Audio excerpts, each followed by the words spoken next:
राजधानी पटना के चित्रगुप्त नगर में नीट छात्रा की संदिग्ध मौत ने पूरे बिहार को झकझोर कर रख दिया है। सड़क से लेकर सोशल मीडिया तक इंसाफ की मांग गूंज रही है।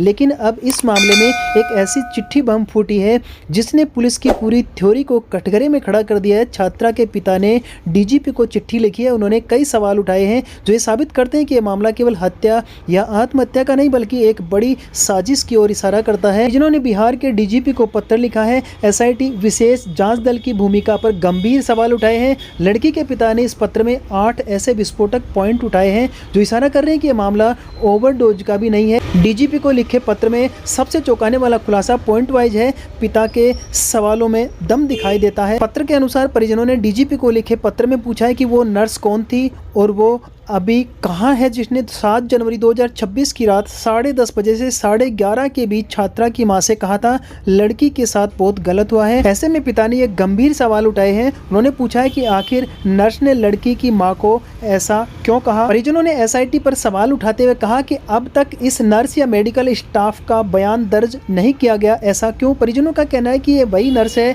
जिसने छात्रा को एम्बुलेंस से उतारा था। अब बड़ा सवाल यह है कि वह नर्स कौन थी, उसने ऐसा क्यों कहा और एसआईटी ने अब तक उस नर्स का बयान दर्ज क्यों नहीं किया। पत्र के अनुसार नंबर 7 पर जो सवाल परिजनों ने उठाया है वह काफ़ी अहम है। पत्र के 7वें पॉइंट पर परिजनों का कहना है कि घटना के वक्त छात्रा जो कपड़े पहने थे वो कपड़े प्रभात मेमोरियल हॉस्पिटल के परिजनों को नहीं लौटाए। परिजनों ने पूछा है कि आखिर वो कपड़े कहाँ गए। ऐसे में सवाल उठता है कि क्या सबूत मिटाने की कोशिश की गई। इतना ही नहीं, पत्र के 8वें पॉइंट में पुलिस और डॉक्टरों की मिलीभगत की ओर इशारा करता है। 9 जनवरी तक डॉक्टर अभिषेक जो कि आईसीयू ड्यूटी में थे कह रहे थे कि बच्ची को वायरल मेनिंजाइटिस और सिर में रक्त के थक्के हैं और उसी का इलाज चल रहा था। ऐसे में सवाल उठना लाजमी है कि फिर अचानक बच्ची की मौत की वजह नींद की गोलियां ड्रग्स एब्यूज कैसे बन गई। क्या मौत के बाद कहानी बदलने की कोशिश की जा रही है। परिजनों ने साफ शब्दों में चित्रगुप्त नगर की थाना प्रभारी रोशनी कुमारी की भूमिका को संदिग्ध बताया है। पत्र में मांग की गई कि उनकी कॉल डिटेल सीडीआर और कार्यशैली की जांच हो। इसके अलावा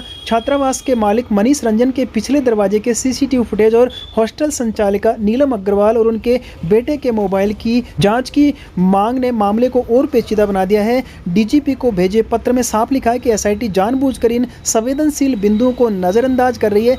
अब देखना यह होगा कि बिहार के डीजीपी इस पत्र पर क्या एक्शन लेते हैं। क्या उस नर्स को खोजा जाएगा, क्या गायब कपड़ों का रहस्य खुलेगा या फाइलों में दबकर रह जाएगा मौत का वो राज जिसे जानना चाहता है बिहार।